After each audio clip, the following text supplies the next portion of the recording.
Next ಲೆವೆಲ್ಗೆ ಹೋಗೋಕ್ಕೆ CR counter ಲೆವೆಲ್ಗೆ ಹೋಗೋಕ್ಕೆ ಮೋಟಿವೇಶನ್ ಸಿಕ್ತು. ತುಂಬ ಚೆನ್ನಾಗಾಯಿತು, ತುಂಬ ಸಂತೋಷ ಆಯಿತು.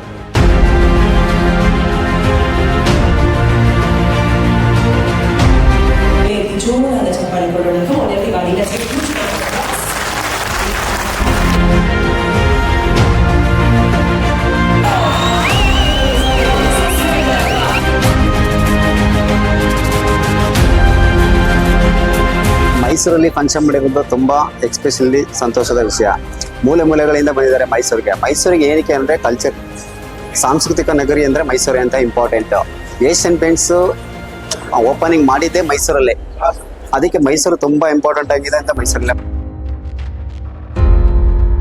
ಹಲವಾರು ಹೊಸ ಪ್ರಾಡಕ್ಟ್ಗಳಲ್ಲಿ ಏನು ವಿಶೇಷತೆ ಇದೆ, ಅದು ನಮ್ಮ ಕಾಂಟ್ರಾಕ್ಟರ್ಗಳಿಗೆ, ಪೇಂಟರ್ಗಳಿಗೆ ಹೇಗೆ ಹೆಲ್ಪ್ ಆಗುತ್ತೆ, ಮತ್ತು ಹೇಗೆ ನಾವು ನಮ್ಮ ಪ್ರಾಫಿಟಬಿಲಿಟಿಯನ್ನು ಜಾಸ್ತಿ ಮಾಡ್ಬೋದು, ಈ ಎಲ್ಲ ವಿಚಾರಗಳನ್ನು ಈ ಒಂದು ಈವೆಂಟಲ್ಲಿ ಚೆನ್ನಾಗಿ ಹೇಳಿದ್ದಾರೆ.